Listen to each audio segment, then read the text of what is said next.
গত কয়েকদিন ধরে শুনছি এপ্রিলের ৯-১০ তারিখে পৃথিবী বাংলাদেশকে দেখবে এক নতুন চোখে, এক নতুন পরিচয়ে।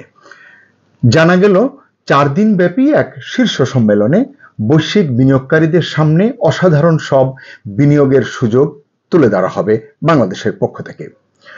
বলা হলো কয়েক হাজার বিনিয়োগকারী এতে অংশ নেবেন এবং যার ধারাবাহিকতায় বাংলাদেশ উন্নয়নের শিখরে উন্নীত হবে। সম্মেলনটি এখন চলছে। প্রধান উপদেষ্টা মোহাম্মদ ইউনূস বৈশ্বিক বিনিয়োগকারীদের প্রতি আহ্বান জানিয়ে বলেছেন, বিশ্বকে বদলে দেওয়ার জন্য বাংলাদেশ ক্রেজি আইডিয়ার দেশ। অস্বীকার করার উপায় নেই, বাংলাদেশে ক্রেজি আইডিয়ার কোনো কমতি নেই। তবে এই আইডিয়ার পাশাপাশি শ্রমনির্ভর উৎপাদনশীলতা, ভোক্তা বাজার এবং ভূ রাজনৈতিক অবস্থানের কারণে বিনিয়োগের জন্য অত্যন্ত আকর্ষণীয় স্থান হচ্ছে বাংলাদেশ। কিন্তু এই বিনিয়োগ সম্মেলন চলাকালে দেশে যা ঘটে গেল তা কি ইস্ত্রি করা জামার নিচে লুকানো ছেঁড়া গেঞ্জির মতো আমাদের প্রকৃত ছবিটা তুলে ধরল? আমাদের বিনিয়োগ পরিবেশ নিয়ে নতুন করে ভাবতে বাধ্য করল? আন্তর্জাতিক কিছু ব্র্যান্ডের ব্যবসায়িক প্রতিষ্ঠানে যেভাবে বেপরোয়া হামলা, লুটপাট করা হলো, তাতে কি এই প্রশ্ন উঠছে না, এদেশে বিনিয়োগ কি নিরাপদ? অনেকেই বলছেন এই যে লুটপাট হলো তা সরকারের ভেতরের দুর্বলতার কারণেই হলো।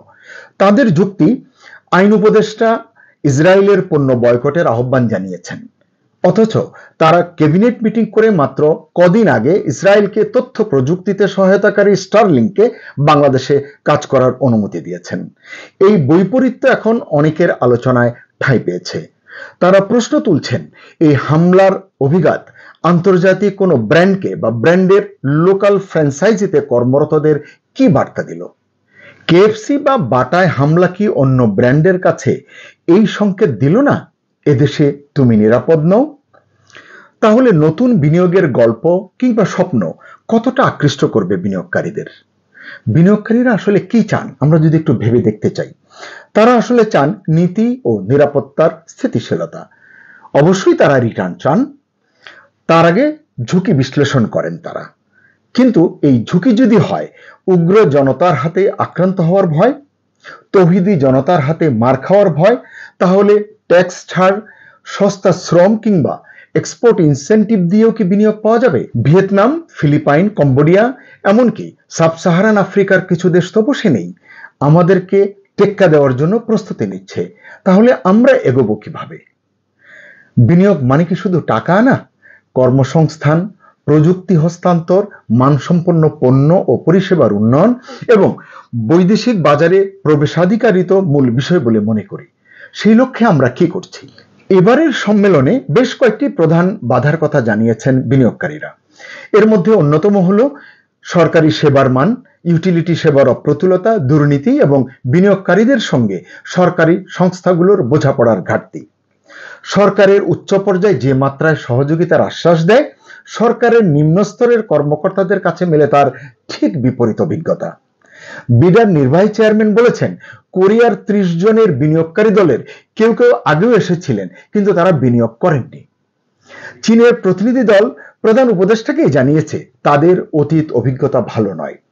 উচ্চ পর্যায়ের প্রতিশ্রুতি এবং নিম্ন পর্যায়ের অসহযোগিতার খেলাই এখানে মূল ভূমিকা পালন করেছে। এছাড়া রাজনৈতিক অস্থিতিশীলতা, নীতির ধারাবাহিকতার অভাব, আমলাতান্ত্রিক জটিলতা, শুল্ক ও কর কাঠামো এবং জ্বালানির নিশ্চয়তার ঘাটতি, এগুলো বিনিয়োগকারীদের অন্যতম উদ্বেগের বিষয়।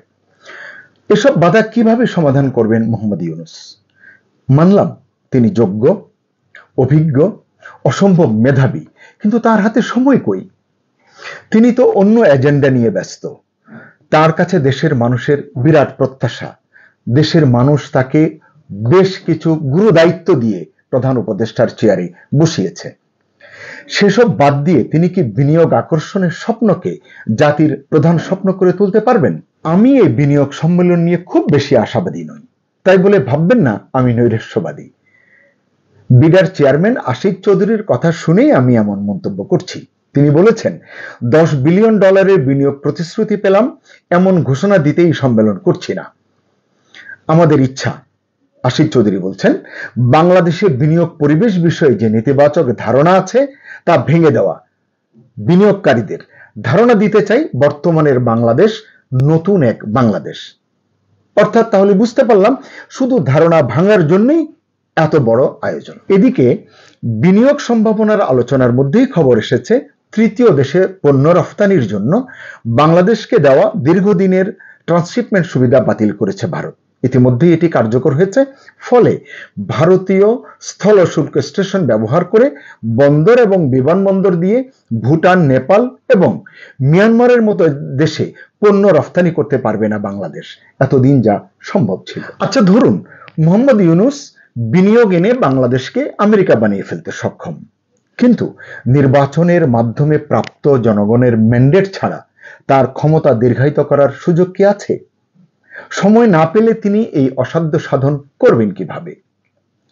এতদিন দেখেছি, শুনেছি বারবার দরকার শেখ হাসিনার সরকার। আর এখনকার বয়ান হলো দেশকে এগিয়ে নিতে হলে মোহাম্মদ ইউনূসের বিকল্প নেই। তাকে 5 থেকে 10 বছর ধরে রাখার ক্যাম্পেইন ইতোমধ্যেই শুরু হয়েছে, কারণ তার মতো গ্লোবাল সেলিব্রিটি দ্বিতীয়টি নেই। কিন্তু তাই বলে যার যা মন চাইবে তাই করতে হবে, করতে দিতে হবে, আমার কোনো মন্তব্য নেই। মন্তব্য আপনারাই করুন, তার ভিত্তিতে আবারও না হয় কথা বলতে চেষ্টা করব ইনশাআল্লাহ।